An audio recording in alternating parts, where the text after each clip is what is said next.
আসসালামু আলাইকুম সবাইকে, কেমন আছেন আপনারা সবাই? আজকে আমি আপনাদেরকে ঢেঁড়স আর রুই মাছ দিয়ে খুবই মজার একটা তরকারি রান্না করে দেখাবো।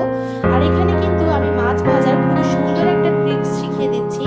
এই তো কড়াইতে তেল গরম করে হালকা আটার গুঁড়ো ছিটিয়ে দিয়েছি। আর এই তো একে একে করে সবগুলো মাছগুলো দিয়ে দিলাম। আর দেখতেই পাচ্ছেন কি সুন্দরভাবে মাছগুলো উঠে যাচ্ছে, একদমই কড়াইতে লেগে যাচ্ছে না। আর এই ট্রিক্স ফলো করে কিন্তু আপনারা যে কোনো কড়াই বা পাতিলেই মাছ ভাজতে পারবেন।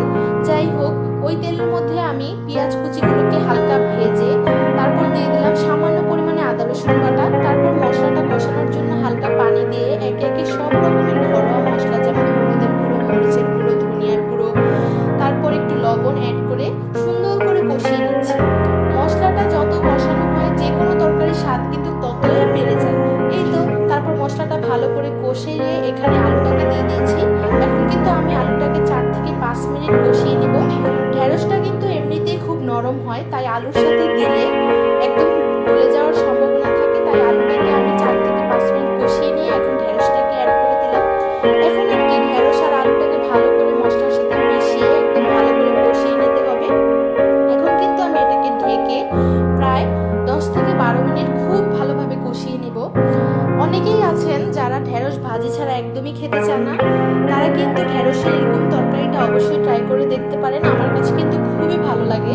ঢেঁড়স এভাবে যে কোনো মাছ দিয়ে, যে কোনো বড় মাছ দিয়ে রান্না করলে খুবই মজা হয়। ঢেঁড়স তরকারি একদম মুখে লেগে থাকার মতো হয়। এই তো তারপর ঢেঁড়সটাকে ভালো করে কষিয়ে দেখতে পাচ্ছেন এখানে আমি গরম পানি অ্যাড করে দিয়েছি। এখন কিন্তু ঝোলটা বলক চলে আসার অপেক্ষা। ঝোলটা বলক চলে আসলে এখানে আমি একে একে সবগুলো মাছ অ্যাড করে দেব। দেখতেই পাচ্ছেন কালারটা কি পরিমাণ সুন্দর এসেছে। ঢেঁড়সগুলো একদম সবুজ আর তরকারির ঝোলটা একদম লাল। এই তো ঝোলটা বলক ফুটে এসেছে। এখন আমি একে একে মাছগুলোকে দিয়ে দিচ্ছি। এখন এর মধ্যে আমি একটা কাঁচামরিচকে মাঝখান থেকে ভেঙে দিয়ে দিয়েছি। এখন আমি এটাকে ঢেকে দেব মিডিয়াম হিটে প্রায় 5 থেকে 6 মিনিট রান্না করব। একদম ঝোলটা মাখো মাখো হয়ে গিয়েছে, দেখতেই পাচ্ছেন। দেখতেও কিন্তু অনেকটা লোভনীয় হয়েছে। উপর থেকে ধনিয়া পাতা ছড়িয়ে দিলাম। এই তো মাশাআল্লাহ, আমার তরকারি রান্না করা শেষ। কালারটাও কিন্তু খুব সুন্দর হয়েছে। আর আমার রান্নাটা পছন্দ হলে কিন্তু তোমরা সবাই অবশ্যই বাসায় রান্না করে দেখবে। আর রেসিপিটি ভালো লাগলে পাশে থাকবে। আজকের জন্য আল্লাহ হাফেজ।